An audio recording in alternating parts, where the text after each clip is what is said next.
Carol Burnett always seemed to cherish the people she worked with, but there was one co-star whose actions crossed a line she could never forgive. During the 7th season of her hit show, this person's behavior turned ugly, so much so that they openly humiliated guest stars in front of the entire cast.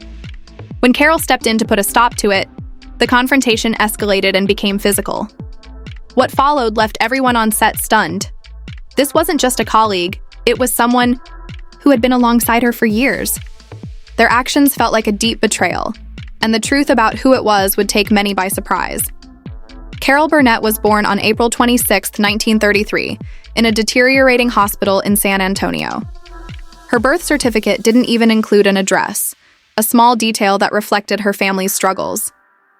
Both of her parents were already battling severe alcoholism, and by the time she was just 4 years old, drinking had become part of their daily lives. Her mother's temper often turned violent, forcing young Carol to hide under beds to escape. The shouting. Neighbors occasionally stepped in, bringing food because her parents wouldn't. Carol would later describe those years not as a childhood, but as sheer survival, marked by a constant sense of loneliness. Statistics showed that children in homes like hers rarely managed to break free, yet somehow she did. Her parents' marriage didn't last.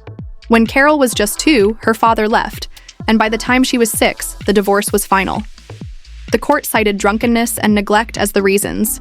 Carol was present for some of the hearings, a bewildering experience that left her feeling invisible. Her mother remained bitter, while her father moved to Los Angeles and drank even more heavily.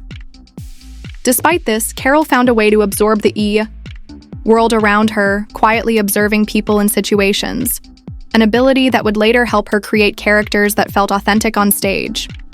After the divorce, Carol and her half-sister Chrissy went to live with their grandmother. They ended up in a cramped, windowless room in a shabby Hollywood boarding house where rent cost $9 a week. The bathtub was down the hall and shared with other tenants, and at night, mice skittered across the floor. They survived on their grandmother's $30 monthly Social Security check. Carol made toys from discarded furniture, read books that others had thrown away, and attended free radio tapings just to experience moments of joy. In 1941, Los Angeles County estimated that 7% of children were considered neglected. Carol easily could have been counted among them. At the age of 8, she began living out an unusual invention, an imaginary twin sister named Karen.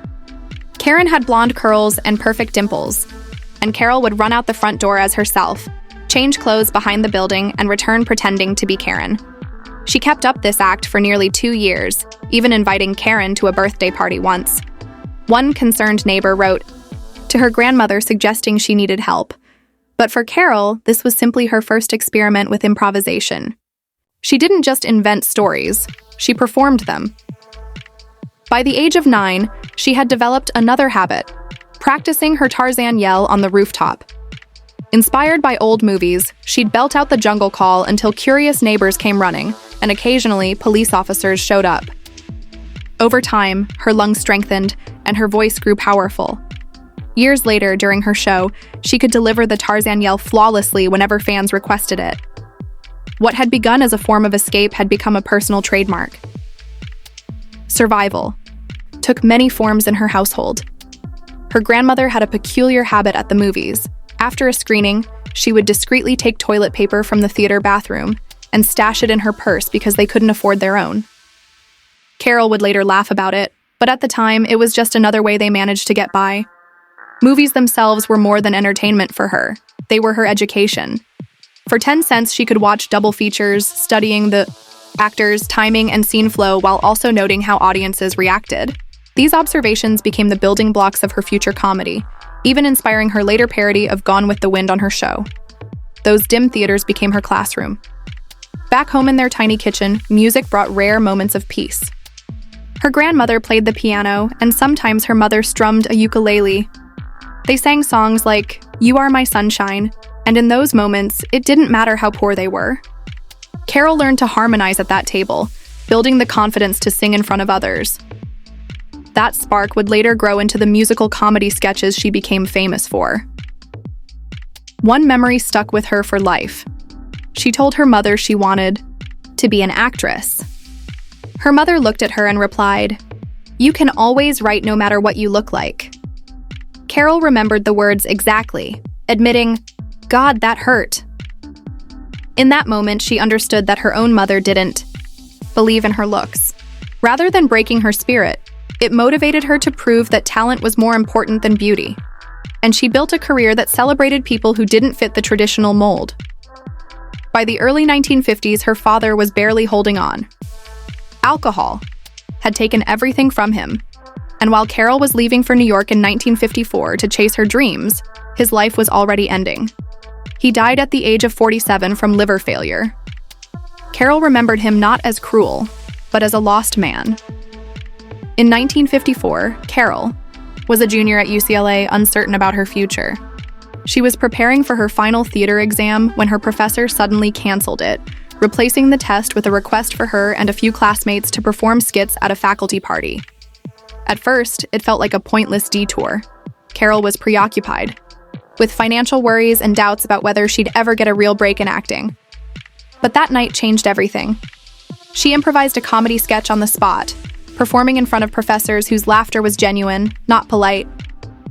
For the first time, she saw people in positions of authority respond to her humor. What she didn't realize was that someone in the audience had been watching her closely. After the performance, she began quietly slipping cookies into her purse, not out of greed, but because she was hungry and wanted to take something home to her grandmother. Just then, an older man in a suit approached her.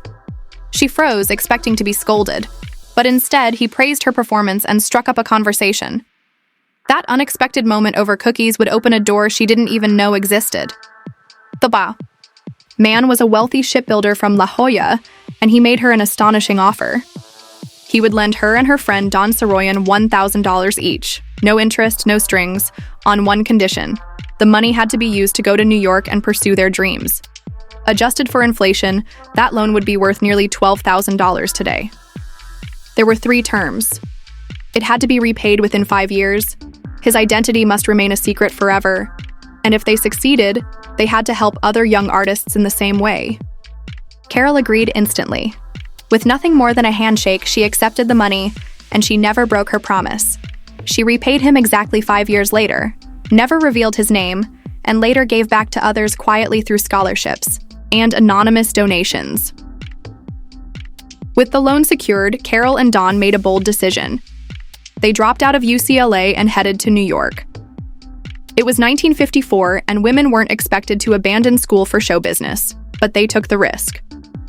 They used the money for rent and auditions, scraping by on cheap meals in a small apartment. For years, life was a struggle. But in 1959, Carol landed her breakthrough role, Princess Winifred, in the Broadway musical Once Upon a Mattress. Originally a small off-Broadway production, the show moved to Broadway thanks to audience demand. At 26, Carol's fearless, funny performance earned her a Tony nomination and ran for 470 performances. She later reprised the role for television, making it one of her signature parts. By the time she repaid the $1,000 loan in 1959, she had fulfilled every part of her agreement. On the exact due date, she found the man who had believed in her before. Anyone else handed him the money and watched as he smiled and disappeared from her life once again. She kept his name secret and continued to honor the spirit of his generosity. That same year, she joined The Gary Moore Show, a weekly variety program filmed at CBS Studio 50, now known as the Ed Sullivan Theater. At just 26, she held her own, alongside seasoned performers, quickly becoming a standout thanks to her range. Her cleaning woman character was especially beloved, showcasing her ability to be silly, poignant, or understated as the moment demanded. The show ran until 1962, giving Carol the experience she would later bring to her own program. During her time on the show, she met producer Joe Hamilton, who would become both her husband and key collaborator. In 1962, she received her first Emmy Award for Outstanding Performance in a Variety or Musical Program, a milestone that marked her arrival as a leading figure in comedy. By 2024, she had earned 7 Emmys from 25 nominations, but that first win was proof that staying true to herself could pay off. Also in 1962, Carol teamed up with Julie Andrews for the legendary special Julie and Carol at Carnegie Hall. Airing in June, it drew more than 17 million viewers with its blend of music, parody, and comedy sketches. Despite initial skepticism from network executives, the special became a hit, winning 2 Emmy Awards, one for the program and one for Carol herself. For many, it was the first time they saw her as more than a sketch comedian. She was a versatile performer who could sing, act, and hold the stage.